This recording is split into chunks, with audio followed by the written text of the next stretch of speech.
की तरफ शीशा भी टूटा हुआ है और वो भी पुलिस जो है हर एक एविडेंस को यहाँ पर इकट्ठा कर रही है। यहाँ पर जब हम सुबह 9 बजे के तकरीबन 9 साढ़े 9 बजे के तकरीबन जब यहाँ पर पहुंचे तो पहुंचते ही हमने सबसे पहले यहाँ पर धब्बे नोट किए। ये धब्बे जो लाल रंग के धब्बे थे, इनको खून कह देना जल्दबाजी थी और हमने उसके बाद जैसे जैसे ऊपर जाते गए हमें ये धब्बे और ज्यादा दिखने लगे। एक जगह ऐसे लगा जैसे बहुत सारा खून बहा हो। उसके बाद तुरंत हमारे कैमरा पर्सन ने पुलिस को फोन किया और पुलिस वहां पर पहुंची। उसके बाद से ये इन्वेस्टिगेशन लगातार जारी है। एफएसएल की टीम है। पुलिस साफ तौर पर कह रही है कि प्रथम दृष्टया में पहली बार में देखने में ये ब्लड ही है, लेकिन एफएसएल बताएगी कि ये ह्यूमन ब्लड है या एनिमल ब्लड है। और साथ ही सीसीटीवी यहाँ पर लगे हुए हैं क्योंकि बिल्कुल चौक का इलाका है, बिल्कुल चौक है, यहाँ पर पुलिस की मौजूदगी भी रहती है। तो पुलिस का कहना है कि सीसीटीवी को भी वो खंगाल रही है देखने के लिए कि क्या कुछ यहाँ हुआ है। आपने कहा वहां पर न्यूज़ 18 को चाकू भी दिखा जो फर्श पर पड़ा हुआ था, तो कोई अपना चाकू वहां कैसे छोड़ के गया? रीमा, आप भी वहां मौजूद हैं। फिलहाल पुलिस क्या कर रही है? एंट्री क्या जहां से बुलडोज हुआ है, जहां आप खड़ी हैं वहां से एंट्री हुई है या पीछे से शीशा तोड़कर कोई अंदर घुसा है? वहां पर क्या रात में किसी इंसान के ह्यूमन प्रेजेंस के होने के कोई निशान मिले हैं? ये भी बहुत बड़े प्रश्न है। पिछले 4 घंटे से आनंद हम दर्शकों तक खबरें पहुंचा रहे हैं कि इस पूरे कैंपस में कहीं से भी पहुंचा जा सकता है। जहां पे मैं खड़ी हूं वो कहने भर को एंट्री पॉइंट है, लेकिन चारों तरफ से आप पहुंच सकते हैं। ये वो इलाका है जहां पे पूरा बुलडोज किया गया है, पूरा फ्रंट का पार्ट जो है इसे गिराया गया है। लेकिन जहां मैं खड़ी हूं आनंद, वहां से चंद कदम की दूरी पर, अब चूंकि बैरिकेड कर दिया गया है, चंद कदम की दूरी पर ही वो पहला स्पॉट है जहां जाते ही हमने सबसे पहले हम तमाम सहयोगियों ने देखा कि एक चाकू है और खून जैसा कुछ निशान है। फिर ऊपर जाने पे और भी ऐसे ही निशान दिखे। उसके बाद जब पुलिस की टीम, पहले 2 पुलिस की टीम पहुंचती है, उसके बाद वो यहीं से अपने सीनियर अधिकारी को फोन करते हैं। उनके भाव भंगिमा को पढ़कर हमें भी लग गया कि ये मामला कुछ संजीदा जरूर है, वरना ये पुलिस और भी संख्या नहीं बढ़ती जाती। और आनंद, अब तक 4 घंटे में तकरीबन 20 से ज्यादा पुलिसकर्मी पहुंच चुके हैं, कई सीनियर अधिकारी पहुंच चुके हैं और अभी एफएसएल की टीम इसी फ्लोर पे जांच प्रक्रिया आगे बढ़ा रही है। क्योंकि जो फर्स्ट फ्लोर है उसके 2 कमरों में ना सिर्फ खून के निशान है बल्कि कुछ ऐसे संदिग्ध कपड़े हैं जिनके ऊपर खून जैसे जो धब्बे हैं उसको देखकर ज्यादा संदेहास्पद स्थिति बन गई है। और अब ये सीनियर अधिकारियों के लिए सामने चुनौती भी है, लेकिन उनका कहना है, जब डीसीपी यहाँ पे अभी चंद मिनट पहले पहुंचे हुए थे दीपक, उन्होंने जाते वक्त यही कहा आज शाम तक एफएसएल की रिपोर्ट आ जानी है और उसके जरिए कम से कम ये तो साफ हो जाएगा कि ये इंसानी खून है या किसी पशु का खून है। और उसके बाद हालांकि डीसीपी ने एक संदेह जरूर आनंद यहाँ पे जाहिर किया, वो था ये बैक साइड। इसके बैक साइड अभी चूंकि मैं जा नहीं सकती, पहले हम तस्वीरें दिखा चुके हैं, वहां पे एक शीशा टूटा हुआ है। वो उधर से क्या किसी ने एंट्री ली है? हालांकि जाने को कहीं से भी जा सकते हैं। अगर ये खुला ही हुआ था तो पीछे से शीशा तोड़कर कोई एंट्री क्यों करेगा? और प्रियंका, सबसे बड़ी बात कि शीशा तोड़कर वहां पर एंट्री है कि नहीं, क्योंकि फुटमार्क्स तो होंगे, क्योंकि वहां पर अगर आप देखें फर्श पर काफी मिट्टी थी, डस्ट था, तो क्या उनको कुछ लोगों के फुटमार्क्स वहां मिले या फिर वो समझना मुश्किल है। जब आपने अंदर जाकर देखा तो क्या ये जो दाग धब्बे फर्श पर थे वो एक पर्टिकुलर डायरेक्शन में जाते हुए दिखे? और क्या वो दाग और धब्बे नीचे से ही शुरू होते हैं या फिर वहां उस खिड़की से शुरू होते हैं? देखिए आनंद, ये दाग जो दिख रहे हैं हमें वो बिल्कुल इस एंट्रेंस से शुरू हो जाते हैं और इस फ्लोर से होते हुए इस फ्लोर में नीचे आपको ये धब्बे नजर नहीं आएंगे, सीढ़ियों में नजर आते हैं और सीढ़ियों के ऊपर जो ज्वाइनिंग जगह होती है वहां पर सबसे ज्यादा गहरे ये नजर आते हैं। लेकिन उसी सीढ़ी के पास 2 कमरे हैं। एक कमरा जो किचन जैसा लगता है, वहां पर राशन पड़ा हुआ है। देखिए ये घर जो है इसको बुलडोज हुए बहुत समय हो गया है, यहाँ पर कोई रहता भी नहीं, लेकिन किचन में भी हमने देखा वहां राशन पड़ा हुआ है, ताजा आटा पड़ा हुआ है, चावल पड़ा हुआ है, आलू पड़े हुए हैं और उसी के बगल में एक पॉलिथीन जैसी एक चीज जो कि खून जैसी चीज से सनी हुई नजर आ रही है।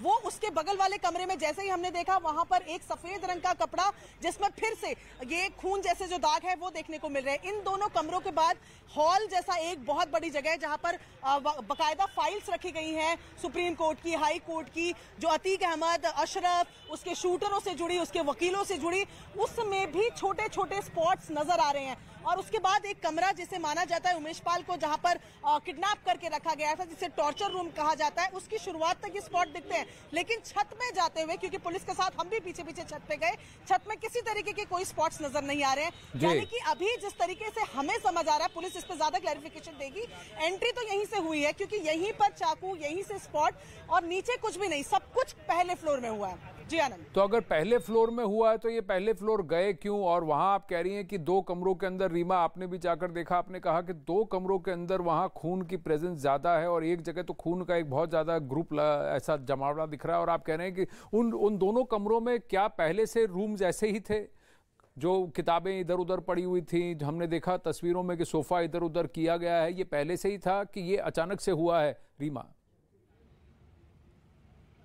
और कुछ तोड़फोड़ हुई है, कुछ हिंसा के वहां पर क्या एविडेंस दिख रहे हैं? बहुत दिनों से यहाँ से रिपोर्ट तैयार कर रहे हैं, हम बहुत दिनों से यहाँ से रिपोर्ट तैयार करें। कुछ जो अतीक की फाइल्स है उसमें हम कुछ ढूंढने के लिए हम भी एज अ जर्नलिस्ट पहुंचते हैं यहाँ पे, लेकिन आज की जो स्थिति रही आनंद, वो जो खून के धब्बे, आप पहले भी फुटप्रिंट की बात कर रहे थे, आपस में मिला पाना मुश्किल हो रहा है। क्योंकि अभी जो मैं जहाँ पे खड़ी हूँ वहां से चंद कदम की दूरी पे भी पहला स्पॉट है, लेकिन टॉप एंगल से नीचे की तरफ खून का धब्बा, यानी पहली मंजिल से जहां सीढ़ी का जो कॉर्नर पार्ट है वहां पे खून का धब्बा, उसके बाद उसके ऊपरी हिस्से में दूसरे तरफ भी खून का धब्बा, और वहां भी एक संदिग्ध जैकेट है।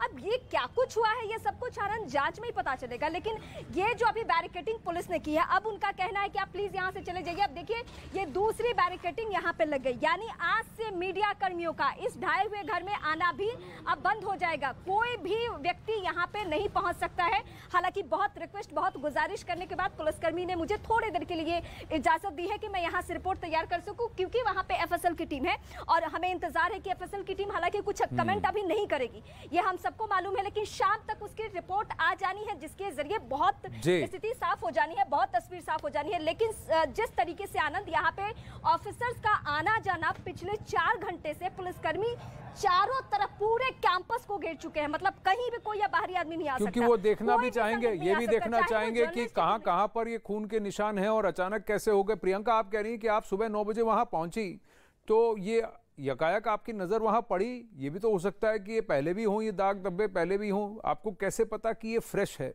और जब आपने पुलिस को फोन किया तो रिएक्शन कैसे था? आप कह रहे हैं धीरे धीरे पुलिस कर्मियों का आना और नंबर्स बढ़ते गए। देखिए आनंद, मैं इस वजह से इस चीज को लेकर काफी श्योर हूँ क्योंकि कल भी मैं इसी जगह मौजूद थी, कल भी मैं इस कार्यालय के अंदर मौजूद थी, कल भी मैंने यहाँ से स्टोरीज की थी।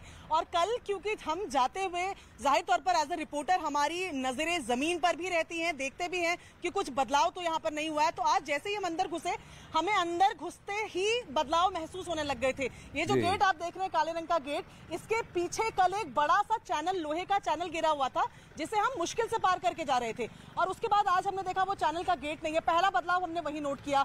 उसके बाद जब हमने यहाँ पर ये स्पॉट देखा तो पहले हमने सोचा कि ये किसी भी और चीज का हो सकता है, हो सकता है कि कोई यहाँ पर मीडिया कर्मी ही आया हो या किसी ने कुछ और पान वान खा के थूक दिया हो, इस तरीके की तमाम चीजें। लेकिन जब चाकू दिखा तो हमें लगा कि शायद मामला सीरियस है। और जैसे जैसे हम आगे की तरफ बढ़ते गए, ऊपर एक सीढ़ियों में, जहां पर 2 सीढ़ियां मिलती हैं ऊपर और नीचे जाने की, उस पॉइंट में इतना खून जैसी ये चीज नजर आई कि उसके बाद हम अलार्म हो गए। हमें लगा कि अब हमें किसी को जानकारी दे देनी चाहिए।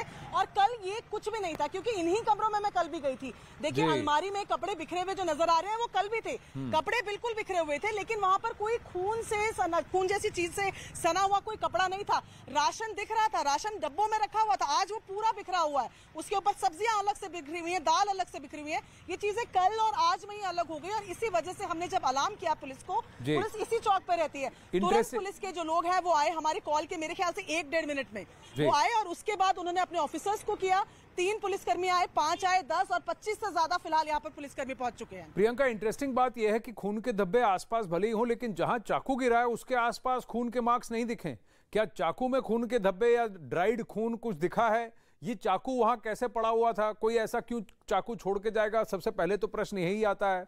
और फिर जो आपने देखा जहां खिड़की टूटी हुई है, क्या वहां से कोई अंदर आने के या बाहर निकलने के कोई आसार दिख रहे हैं? वहां आसपास कुछ खून के धब्बे मिले हैं या उस तरफ, घर के उस तरफ पीछे की तरफ, वहां पर भी क्या खून के निशान है? तो मैं ये बताऊं, देखिए आनंद, पहले तो मैं ये बताऊं कि जहां चाकू है वहां पर खून के निशान हैं। अच्छा। उसी के पास खून के निशान है, पहला स्पॉट वही है, चाकू पर भी खून के निशान है। तो ये बिल्कुल मैं कहूं कि 10 मीटर की दूरी भी नहीं है। जो बड़ा स्पॉट, जो पहला स्पॉट है, उसके 10 मीटर की दूरी पर भी ये चाकू नहीं है, चाकू पर भी वो निशान नजर आ रहा है।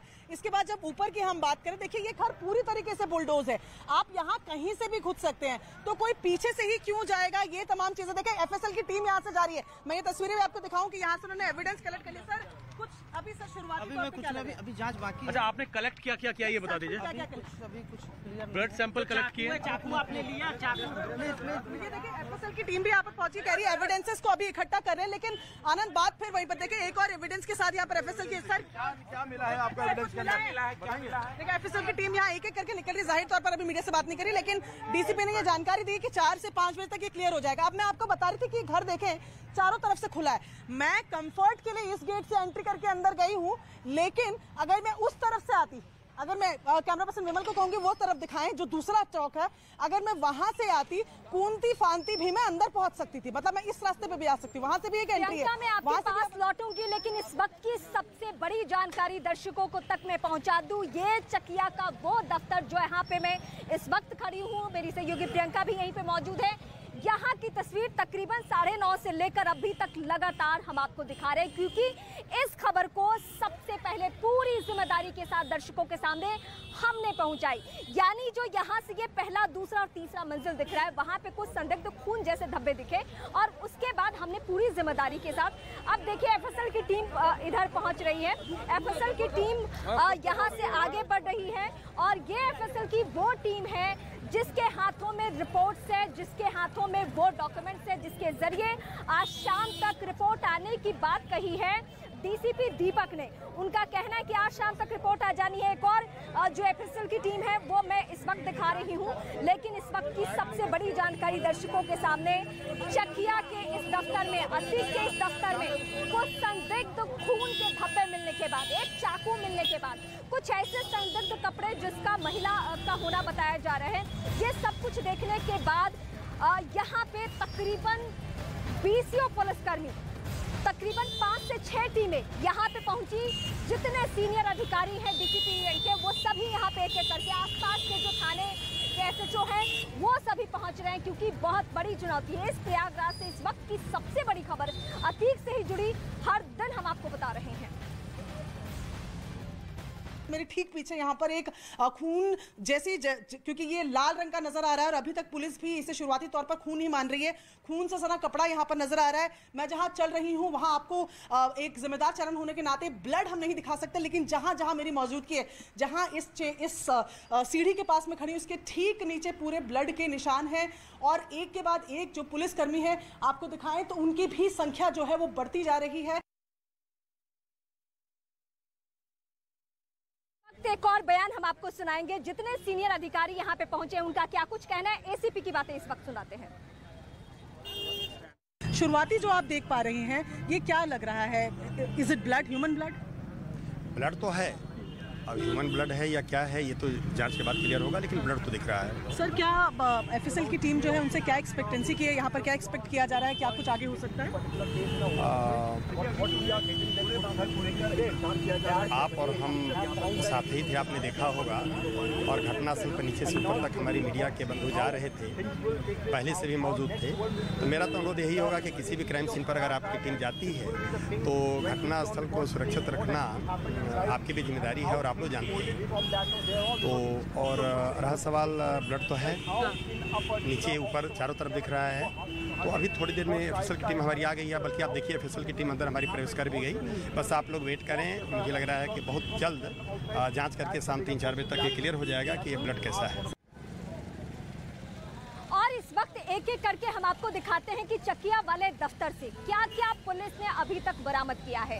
यहाँ पे सबसे पहले संदिग्ध खून जैसे धब्बे दिखते हैं, उसके बाद एक एक करके पुलिस आती है। सबसे पहले वो चाकू को, हालांकि एफएसएल की टीम आने तक पुलिस ने कुछ भी एविडेंस को छुआ नहीं, कुछ भी टच नहीं किया, बाकायदा उसको बैरिकेड कर दिया ताकि कोई भी, चाहे वो पुलिसकर्मी हो या फिर बाहरी कोई शख्स हो या फिर हम मीडिया कर्मी, कोई भी वहां तक ना पहुंच सके, उसकी कोशिश की गई। अभी भी पुलिसकर्मी वहां पे अंदर मौजूद है और अभी भी एफएसएल की टीम हालांकि जा चुकी है।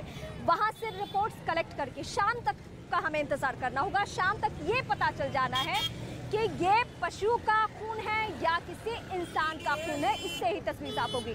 लेकिन अब हम लौटते हैं देश की उस बड़ी घटना, उस सबसे बड़े हत्याकांड के बारे में जिसका सिलसिला कहां तक पहुंच गया है, यानी उमेश पाल मर्डर केस के बाद असद आता है सवालों के घेरे में। अब पुलिस को उसके मोबाइल फोन से एक ऐसा वीडियो मिला है जिसकी तस्वीरें इस वक्त हम आपको दिखा रहे हैं। वीडियो इस वक्त आपके सामने है। वीडियो की एक एक एंगल से हम तमाम बातें दिखा रहे हैं और पुलिस ने ये पहली दफा नहीं बल्कि इसके पहले भी कई दफा असद का कई वीडियो शेयर किया है, जो कि उसका मोबाइल बरामद हुआ है। उस मोबाइल से ही बहुत कुछ पता चल रहा है। एक एक करके वो तस्वीरें भी इस वक्त हम अपने दर्शकों को दिखा रहे हैं। उमेश पाल हत्याकांड, उसमें कौन कौन से संदिग्ध रहे हैं, कौन कौन से चेहरे रहे हैं, वो सब एक एक करके बेनकाब होते गए हैं। लेकिन एक और चेहरा जो सीसीटीवी फुटेज में उस दिन दिखा था वो था